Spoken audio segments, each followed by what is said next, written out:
आकाशवाणी जम्मू है। बडलै खबरें तुंदा स्वागत। पैह्ले खास खबरें कन्नै मैं जगमोहन शर्मा।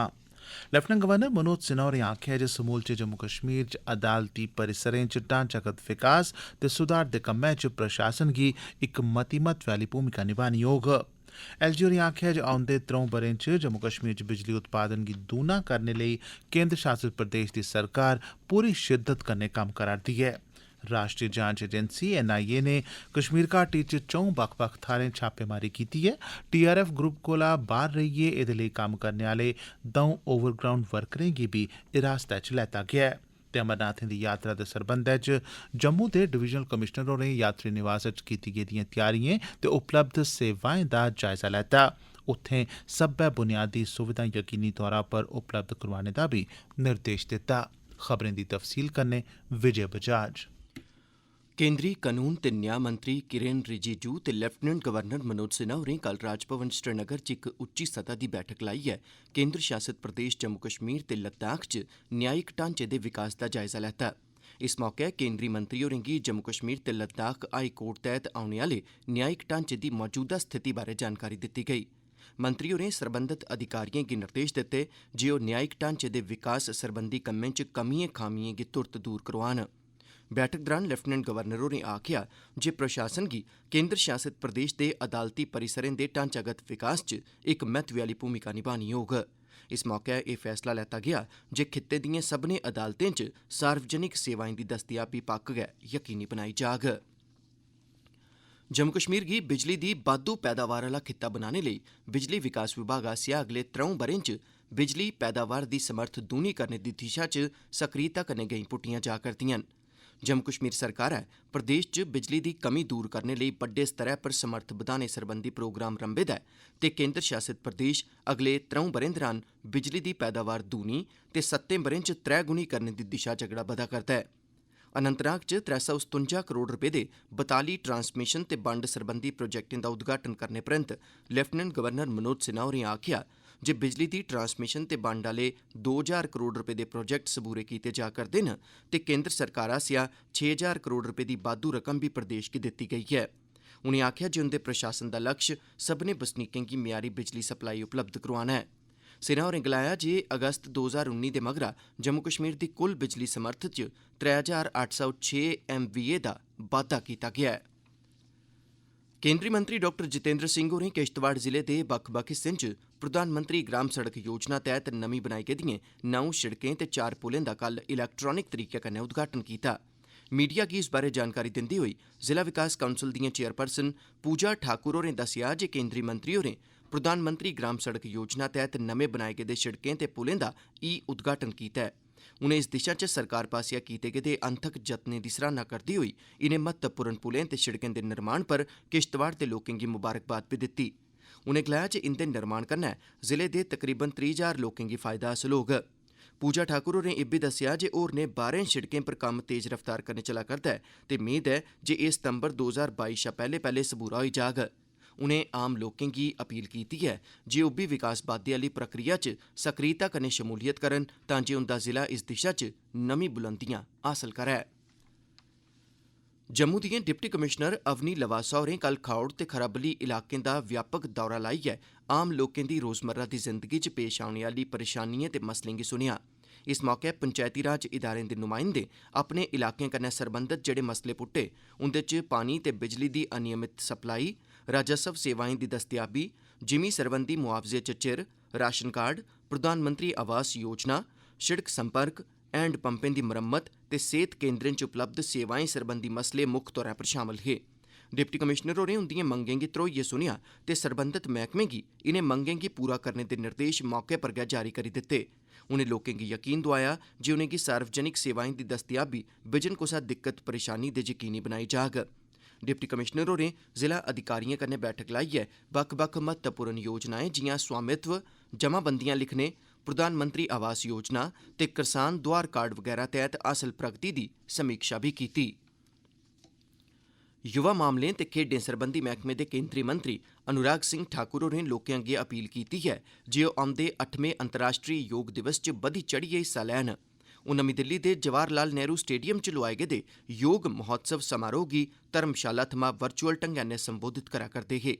उनें आखेआ जे इस बारी आह्ला योग दिवस न छड़ा योग दे महत्व गी उजागर करोग, सगुआं भारत दी आज़ादी दे 75वें ब'रे च मनाए जाने करी आज़ादी का अमृत महोत्सव दे हिस्से दे रूपै च बी एह्दा महत्व होर बधी जंदा ऐ। मंत्री होरें आखेआ जे आज़ादी का अमृत महोत्सव तैह्त मुल्ख भरै च 25,000 कोला मते कार्यक्रम लोआए जा करदे न। भारत दी आज़ादी दा 75वां ब'रा शुरू होने दे सिलसिले च आकाशवाणी जम्मू दा क्षेत्रीय समाचार एकांश जम्मू यूनिवर्सिटी दे डिपार्टमेंट ऑफ स्टूडेंट्स वेलफेयर दे सैह्योग कन्नै पेश करा करदा ऐ विशेष प्रश्नोत्तरी आज़ादी का Amrit Mahotsav quiz India at 75। एह्दे तैह्त हर संगारें बड्डलै 9 बजे आह्ले डोगरी बुलेटिन च इक सोआल पुच्छेआ जंदा ऐ जेह्दा जवाब श्रोता साढ़े ईमेल एड्रेस india75quiz@gmail.com उप्पर भेजी सकदे न। जेतुएं दी ताल पर्ची राएं कीती जंदी ऐ ते उंदे नांऽ दी घोशणा अगले रोज मंगलवार बड्डले आह्ले डोगरी बुलेटिन च कीती जंदी ऐ। श्रोताएं अग्गे अपील ऐ जे ओह् जवाब दे कन्नै अपना पूरा पता बी लिखन तां जे जेतुएं गी सर्टिफिकेट डाकै राएं उंदे घरें तगर पजाए जाई सकन। श्रोताएं अग्गे इब्बी अपील ऐ जे ओह् सर्टिफिकेट थ्होने मगरा ओह्दे कन्नै अपनी इक सैल्फी खिच्चियै असेंगी इस्सै ईमेल आईडी पर भेजन तां जे अस उसी अपने सोशल मीडिया उप्पर अपलोड करी सकचै। एह् खबरां तुस आकाशवाणी जम्मू थमां सुना'रदे ओ। हून बाकी दियां खबरें कन्नै जगमोहन शर्मा। राष्ट्रीय जांच एजेंसी NIA ने कश्मीर घाटी दे बारामूला, कुपवाड़ा, पुलवामा ते शोपियां जिलें च 4 बक्ख-बक्ख थाह्रें पर छापे मारियै आतंकवादी गुट TRF कन्नै सरबंधत मामलें च 2 आरोपियें गी गिरफ्तार कीता ऐ। एह् मामला लश्कर तैयबा गुट चा गै निकले दे TRF संगठन ते ओह्दे आपूं बनी बैठे दे कमांडर सज्जाद गुल कन्नै सरबंधत ऐ, जेह्ड़ा जम्मू कश्मीर सने देसै दे होरनें हिस्सें च हिंसक गतिविधिएं लेई युवाएं गी भर्थी करने ते उनेंगी कट्टरवाद दी बत्तै पर पाने दा कम्म करा'रदा ऐ। छापेमारी दौरान डिजिटल उपकरणें सने ऐतराजयोग समेयान बी बरामद कीता गेआ। गिरफ्तार कीते गेदे एह् ओवरग्राउंड वर्कर लगातार पाकिस्तान च बैठे दे आतंकवादिएं कन्नै संपर्क च हे। जम्मू दे डिवीजनल कमिशनर रमेश कुमार होरें कल जम्मू दे भगवती नगर स्थित यात्री निवास दा दौरा लाया ते उत्थें औंदी अमरनाथें दी यात्रा गित्तै कीती जा'रदिएं त्यारिएं दा जायजा लैता।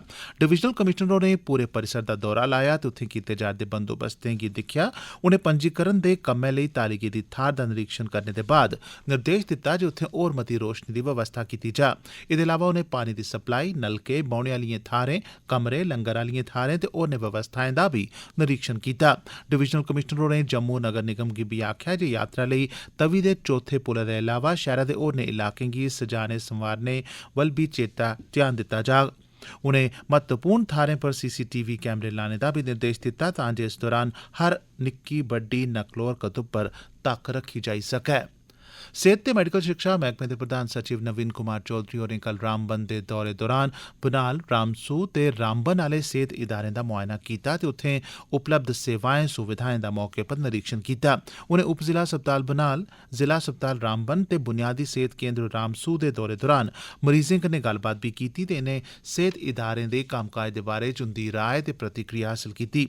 उनें रामबन दे जिला विकास कमिशनर होरें गी मौके पर गै निर्देश दित्ता जे ओह् जिले च सेहत केंद्रें, अस्पतालें ते होरनें इदारें च लोड़चदे सम्यान, उपकरणें ते अमले सरबंधी जरूरतें बारै पूरा ब्यौरा पेश करन तां जे कुसै बी चाल्ली दी कमी गी तुरत दूर कीता जाई सकै ते इत्थें हर रोज 24 घैंटे लोड़चदी हर सुविधा उपलब्ध रेही सकै।